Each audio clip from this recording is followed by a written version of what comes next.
आज परिवहन विभाग ने पूरे राजस्थान में जहां एटीएस फिटनेस नहीं है और उससे पूर्व जिला परिवहन अधिकारी मुख्यालय में फिटनेस जारी होती थी, लगातार फीजा एक्ट फिटनेस सेंटर थे वो पहले बंद हो गए। अब उसके बाद में एटीएस किए। एटीएस पूरे राजस्थान में 3-4 ही है जो हमारे हनुमानगढ़ जिले से करीब 400-300 किलोमीटर की दूरी में पड़ते हैं।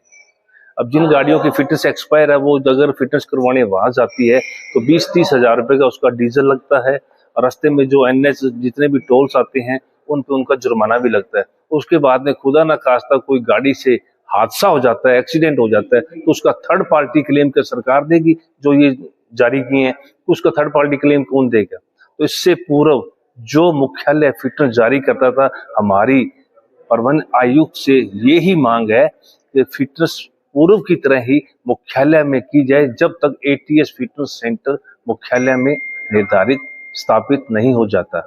और इससे पहले जो गाड़ियों का टैक्स ऑलरेडी 31 मार्च 2026 तक पेड है और 15 मार्च 2016 के बाद में उनसे जो पेनल्टी ली जाती है वो बिल्कुल ही नाजायज है, ट्रांसपोर्टर की एक हत्या है।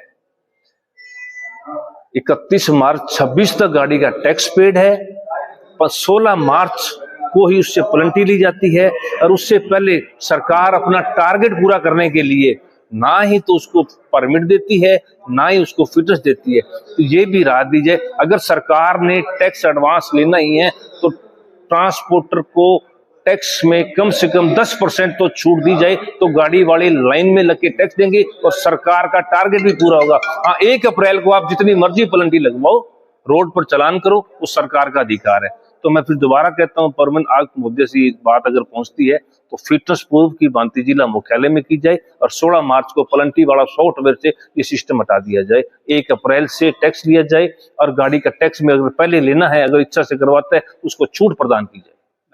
इस समय हमारे फिटनेस सेंटर हनुमानगढ़ में कोई भी कार्यरत नहीं है और मुख्यालय से आदेश है भी फिटनेस जो की जाएगी परिवहन व्यवसायिक कर्म वाहनों की वो एटीएस से की जाएगी। इस सूचना के तहत में हमारे क्षेत्र में या बहुत से क्षेत्र में ऐसा कोई एटीएस सेंटर नहीं है। एटीएस सेंटर की 3 जगह व्यवस्था है, उसके अलावा व्यवस्था नहीं है। कुछ जगह चालू की व्यवस्था है, उसमें 15 दिन महीना कुछ संभावना व्यक्त की जा रही है।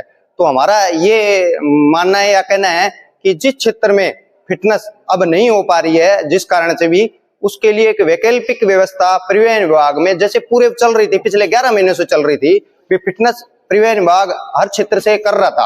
अब उसी का एक मौखिक रूप से आदेश आ गया है विभाग का, मुख्यालय का, भी परिवहन विभाग के जो भी डीटी ऑफिस हैं उनमें कोई भी फिटनेस नहीं की जाएगी और रोक लगा दी गई है। जिसके कारण से क्या है कि जनमानस का आना जाना और लदान का उतरान का जो भी काम है व्यवसायिक वाहनों का जितना भी है वो सारे ठप हो जाएंगे।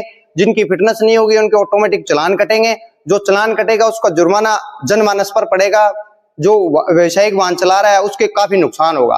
तो हमारी भावना ये है या हमारा मांग ये है कि सरकार जल्द से जल्द वैकल्पिक व्यवस्था कर डीटीओ क्षेत्र पर, डीटीओ विभाग पर जो भी जिला परिवहन के वहां पर जारी कर दी जाए, वैकल्पिक व्यवस्था चालू कर दी जाए।